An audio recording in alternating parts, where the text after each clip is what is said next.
So let's get back to my Football. what drew me to you. You see, I saw that you want to drive social change and development in Africa by building Africa's biggest football empire. That's intrigued me. For somebody to say, I want to build the Africa's biggest football empire. Yes. See, I as a youth, I played sports. Okay, I played starting with cricket in school, tennis, and then finally basketball. So I know how sports helped me develop as a young boy. Okay, I played basketball in the university till my master's degree level. Okay, so I was doing that all the time. So I know how that helped me as a person. Okay, so tell me more about your goal. Okay, yeah. how the idea came about and what impact you envisage. Okay, if you succeed. Yeah. My passion for football was from probably at the age of 4 or 5, when I can remember. I sleep with football. I would say, yes. Then I grew up playing football when I was very young. At the age of 8, 9, I play in men's team because of the fascination that they see in me. So, but growing up, my parents were teachers. They were very serious for me to have a good education, and football was not valued as something. It was basically valued just like pleasure. So it was not valued for it to be something that can bring meaningful Employment. change in my life. Yes, okay. Exactly. So it was myself and my cousin and some other people within our household who I called my brother. So unfortunately, I did not go on to play football at the highest level because of education. But he was very stubborn, and when we finished school, he decided to play football full time, and luckily he was scouted as a schoolboy international, where he played for his school team, and that's where he was scouted to get into the national team. So it was easy. It was easy for him. His name is Idrissa Sonko. He played in England. I was managing him when I was in England. I managed his affairs, I can say. And this is how I got involved in the football industry in England, back in England. Okay. And this is where and when the concept of this project started. My brother was playing in Belgium. He started at Anderlecht and then moved to Roda Kerkrade in Holland before moving to Greece and then to England finally. So when he was in Warsaw, we had to change agents because the agent that brought him to England probably we felt was not doing a good job in order to move him to another level. Yeah. So we changed him from one agent to another, which I participated in making that decision. And he was lucky to play for Warsaw, played for Tranmere Rovers, and then before he moved to Hereford United, all in England. Then during his time in Warsaw, this was in 2007, this is when I had this idea to create a platform where young African footballers can showcase their talent, as well as to have access to develop their professional football capacity and go on to fulfill their dreams. So this concept was incubated at that time. Yeah. But because football is very expensive, you need real and huge investment in order to make certain ideas happen. I struggled to convince people. So then it evolved, because what was needed was to create a development center somewhere here in Africa and then try to expand it across the whole of Africa. Yeah. And imagine just creating that development center. It's probably millions of dollars of investment. So this is when I came up with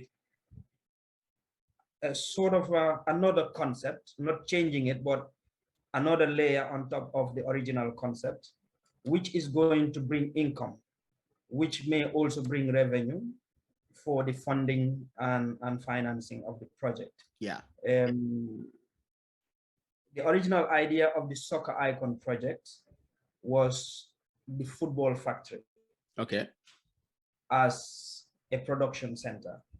But it evolved into the Soccer Icon when I returned back to Gambia in 2009. I returned with my family back to Gambia, and one of the main reasons is to come and pursue this project. So as I come, there is a different kind of reality on the ground. Yeah. You have to survive. Yeah. And family has to survive. So at some point, I had to put the project on hold in order to get a job, and then try to improve on that and see where the next support can come. Yeah. This is when I started working for a company called Pristine on this Gambis project. I started in 2010 until 2016. But in 2009, I established the Africa Sports Management. This is a consultancy firm which I created. Okay. And to help young talents facilitate their move to different levels in football. So I started doing that, taking some few players from the Gambia to Dakar, and that was where it stopped. So, but cutting the long story short, after 15 years in 2022, we launched the Soccer Icon Project pilot. Okay. The program, it's called the House of Dreams. The House of Dreams, the concept is a reality television program. Okay.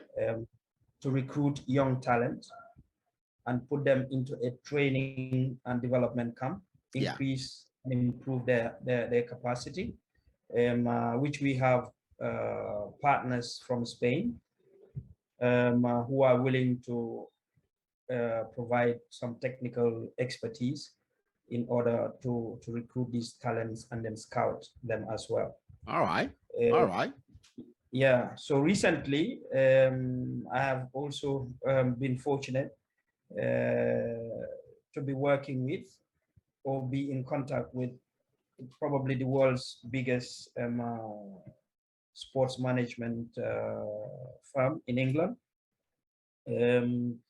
I'm not sure if it is right for me to no, disclose. if you feel like for you to do it, do it. If you feel not to do it, don't do it. Yeah. Anyway, it depends on your contract. It depends on your contract, and I don't want to jeopardize it for this podcast. Okay. Yeah. No, actually, there is no contract. Okay.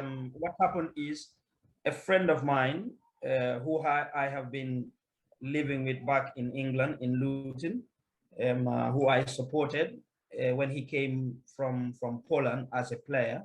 I supported him to take him to certain clubs for trials back in England. Eventually, he did not make it as a footballer. He started working with this agency back in England. and we have started working together on some deals that potential deals that we can work together. But I also introduced and presented them this project, which probably these days we will have a meeting on the particular project in order for them to come on board, trying to bring some premiership clubs and some elite professional clubs, yeah, to join us on this project to scout for the most talented players across Africa. Okay. Yes, so that is a very interesting area which I am excited to pursue.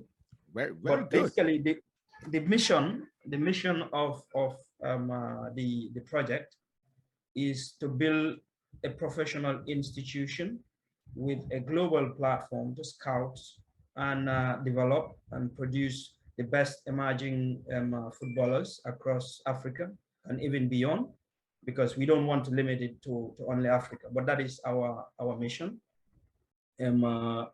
We also have a vision to become the leading recruitment institution around the world. Okay. So that is why we named it as Africa's biggest sporting empire. Yeah.